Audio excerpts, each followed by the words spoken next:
Vous sentez-vous dépassé par la longue liste de médicaments de vos patients?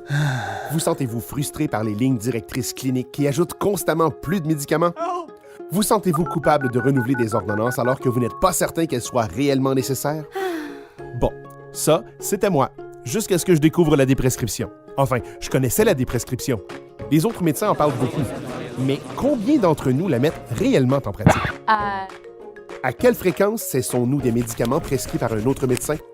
Trop rarement. Et pour tout vous dire, j'ai peu déprescrit pendant une trop longue période. J'ai longtemps cru que la déprescription était difficile, mais c'était faux.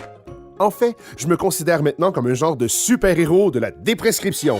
Tout ce que j'ai eu à faire, c'est surmonter 5 mythes qui se mettaient en travers de mon chemin.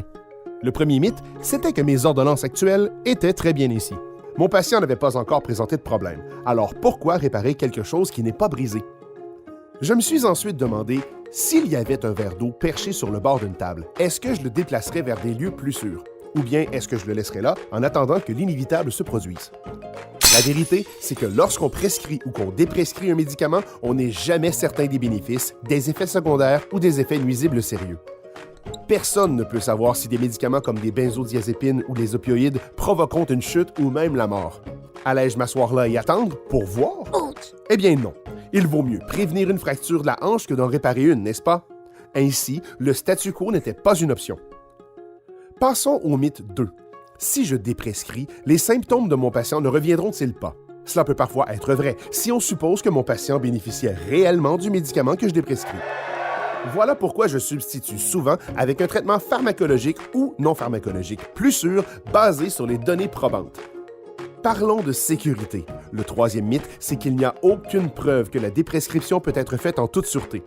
Faux, de nombreux essais cliniques nous le démontrent bien. Nous avons même des algorithmes de déprescription basés sur les données probantes pour différentes catégories de médicaments. Et déprescrire paraît certainement plus logique que de continuer un médicament sans bénéfice démontré, surtout lorsque des alternatives plus sûres existent.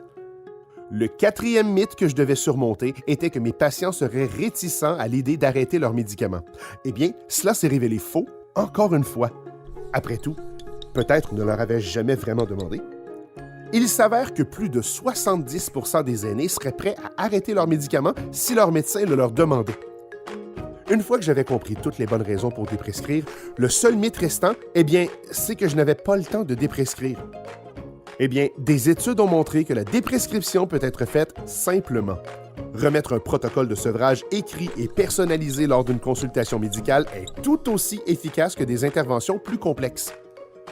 Donc, comme vous pouvez le voir, il n'y a aucune raison d'avoir peur. Les mythes ne tiennent pas la route. Déprescrire efficacement fera de vous un meilleur professionnel de la santé.